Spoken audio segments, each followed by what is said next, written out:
late. Let's see for you. Did you bring enough for everybody? I did. Everybody help you're hungry. Everybody gets one potato chip. That's it. Okay. That's it. So patience. Dallas Cowboy fans are patient. Walk in late to my class, buddy. Patient as it gets. So this is patience, right?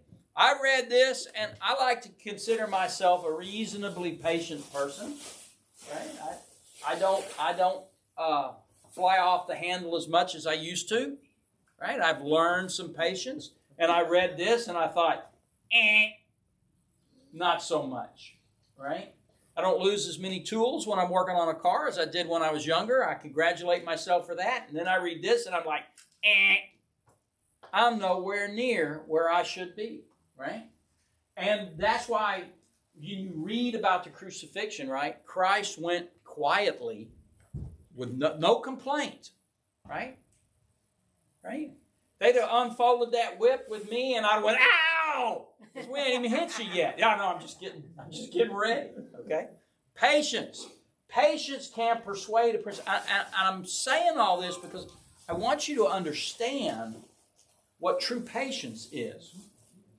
The usual Hebrew expression for patience is related to the verb to be long or to take long, right? It's an endurance. It involves the idea of taking a long time to get riled up or slow to become angry. And I don't care how, you may know somebody's like, I can't ever get that guy angry or that girl angry. They got angry. Everybody loses their patience. My grandmother used to have an expression, right? Especially with us cousins when we was growing up. She would say, if y'all keep on, I'm going to lose my religion. Right? And we knew then that it was time to quit pestering grandma. Right? But what was she saying? She was losing patience.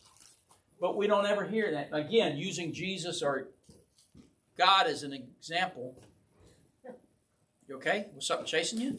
Yes. Oh, okay. Using Jesus or God example. We didn't ever hear them lose their patience with us, right? Matter of fact, Scripture teaches what God is slow to anger, right? God is not slack concerning His promises toward us, but long-suffering, patient, willing to take a lot of abuse in order to get to the end goal. Okay? So we have an idea now of patience. So we have to understand, especially when we're dealing with people in authority. And we talked about this before. The official term of authority generally means some type of government official. A county commissioner, a mayor, a governor, a president, a king, right? But it can be anybody who has authority over something. I'm sorry. I was laughing at him. Oh, you're laughing at him. Oh, okay, good. She does it all the I time. thought it was me, bro. I thought, man, she's laughing at me. But you can have authority, right, in your own family, right? Especially if you have children. Well, actually, if you have children, you have no authority. But we each have authority over certain things. We're given authority. We might have some authority at work. We might have some authority, like I said, in the family. We might have some official capacity of authority. You might be an elected official.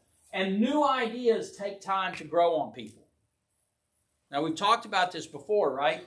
There's a common saying, an idea can be referred to as a brainchild. You ever heard that expression? This is your brainchild, right? Why do they call it that? Because you've given birth to it. And just like your own children, you're partial to your own ideas. And so when another idea pops up from somebody else, especially if it's somebody that rubs you the wrong way, you're going to be hostile to that idea. And what Scripture is talking about here is when we deal with people and we have a different idea, the best way to present that idea is with patience. it takes people a while to warm up to ideas, to new ideas, to fresh ideas. I read an article recently about the invention of sliced bread. Wonderful. Nothing greater. Perhaps you've heard the expression, it's the greatest thing since sliced bread. Yes, he says it all the time. Okay? So that saying was coined by a comedian named Red Skelton back in the 50s, and he was commenting about television. Okay? And he said television was the greatest thing since sliced bread. Well, if you looked at sliced bread was invented by a jeweler. And this jeweler, for some reason, he just had this idea. Since the beginning of time, bread had been baked in loaves and sold in loaves and sent home, and you cut it yourself, generally the day after, because fresh bread was too soft to cut. And he invented this slicer and was trying to sell it. And everybody he went to said one thing: it's impossible. A, nobody will want sliced bread, they'll want to cut it themselves, and B, you can't slice bread right out of the oven. And he invented this machine, and he finally got a baker to try it. And when that baker tried it, in 2 weeks, his sales went up over 1,000%. And within a year, these machines were flying off the shelves. That was in 1928. That's when they invented sliced bread, 1928. 15 years later, during World War II, the president tried to ration sliced bread, and the housewives, the homemakers of America, rose up almost in arms, writing letters and complaining. There was no way they were going to do without sliced. In 15 years, sliced bread went from it's impossible and nobody will love it to something that we can't do without. Right?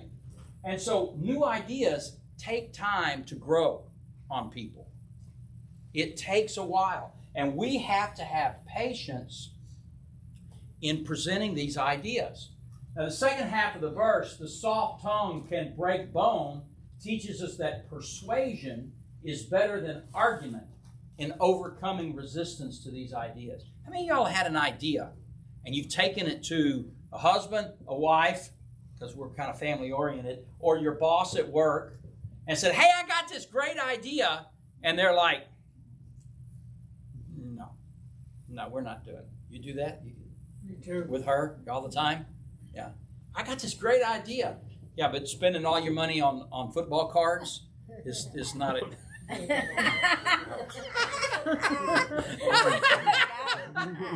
Okay, so Got me. teaching persuasion is better than argument. Argument infers anger. Okay, argument can be just a very simple discussion of differing opinions or beliefs, but it generally involves anger. Okay, it's a blunt object, if you will. Right? It's like beating somebody with a blunt object. You know, we talk about this all the time as young Christians. We want to take the Bible and beat people with it, right? You need to be saved. Thump, thump, thump, right? And we wonder, why can't we ever convince anybody? And instead, what we need to do is trying to persuade them. To persuade somebody is an attempt to convince another to see or change an opinion or a belief. It infers a presentation of the facts and rationale that will allow the hearer to come to the desired conclusion on their own.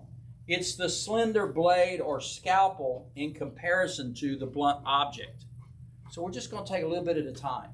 I'm going to nibble at you, right? I'm going to make a suggestion, and then I'm going to back off, and I'm going to let that idea work on you a while, right? We had a guy at work, and we're doing electrical work, and this guy was Very different in everything, but particularly his approach to electrical work, right? My job was to go and inspect and pass all the work that was done. Say, yea, verily, it's been done according to the engineering design. And so I would go and I would look at this and I would go, this is not the way I would do it. And I had to learn, the experience taught me that there's better and there's different. And I had to learn, why are you giggling? There's better and there's different. And just because it's different doesn't mean my way is better. Right? This is how we got the saying, the right way, the wrong way, and the army way. Right? It's different. May be better, it may not be better. It's different. We need to learn that different than the way we think, different than the way we would do it.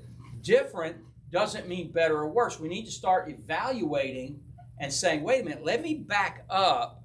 And just because it's not my idea, don't immediately dismiss it, right? Maybe it is a better idea. Maybe it's not a better idea, it's just a different way of doing it, and it doesn't matter.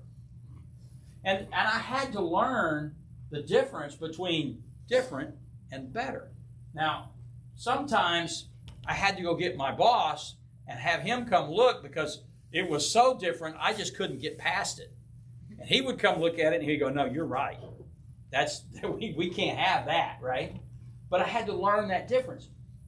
To persuade is to have a gentle or no anger, right? Hey, I had this idea. I'm going to give it to you, and I'm going to let you think on it, and then I'm going to back off and let you come to a conclusion. Have you ever been led to a conclusion in a conversation? Right? Most of us have. Some of us realized it. Okay? That's the difference. In an argument, I'm in your face trying to make you change your mind. If I'm trying to persuade you, I'm still trying to get you to change your mind, but I'm trying to get you to come to the conclusion on your own. Okay? Acts 26 gives us a beautiful example of this very thing. Paul is standing before King Agrippa. Paul has been accused by the Jews of trying to take the place of Caesar and overthrow the government. Oh, it's just nasty. And so Paul, in order to keep from being lynched, appealed to Caesar. He was a Roman citizen, so he could appeal directly to Caesar. And he was on his way when the local king, the puppet king, Agrippa, had called for him to come and tell his story to the royal court there. And he makes this statement. Paul goes and he's got a whole sermon, beautiful sermon. You can read it, right? And he basically talks about the mission of Christ, what Jesus was here for.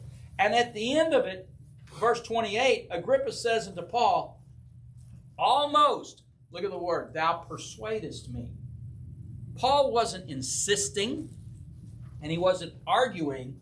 He was persuading. Paul said, I would to God that not only you, but also all that hear me this day were both almost and altogether such as I am. In other words, in the service of Christ.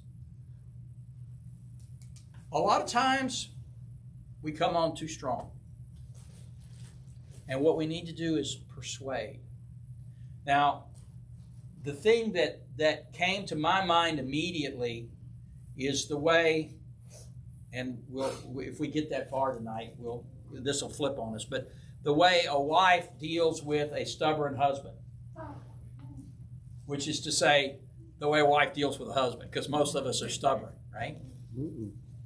And she doesn't get in his face and stomp her foot, at least the ones who are wise, as this proverb suggests, right? They just start talking. Just a simple thing. And then back, let him get used to the idea. And then they come back in and they work until finally this poor guy, he thinks it's his idea. And you know what she does? She says, that's a great idea, honey. I wish I'd have thought of it when she did, right? And that's what this is talking about. We need to be patient in our demeanor, especially with anyone that we're trying to convince. We want to persuade people. All right, so let's go to verse 16. Do you like honey? I was over here going, no, not really. Take it or leave it, it's okay. The answer is yes. Do you like honey? Well, don't eat too much, or it will make you sick. Don't visit your neighbors too often, or you will wear out your welcome. All right, how many of y'all, man, I can't talk, have heard this saying, house guests are a lot like fish, right? They both begin to stink after a couple of days. Yeah, a couple of generations ago, that was quite the thing, right? And what is that? An admonition that, yeah, don't stay too long. You know, a house guest is fine, but don't wear out your welcome, right? And that's all this is saying. Just like eating too much honey or sweets or anything, right? Too much of a good thing can be bad. Be moderate in your friendships. Respect others' privacy. Be on the lookout for those subtle signs that you may be intruding. How many of y'all have ever had that person, that friend, who comes over and sits in your living room? You have a wonderful evening, and they just won't go home. Right? 10 o'clock, 10:30, 11 o'clock, 11:30. They're still yak, yak, yak, yak, yak, yak, and you're like, yeah. Oh, yeah. Right? How many of y'all have been that friend?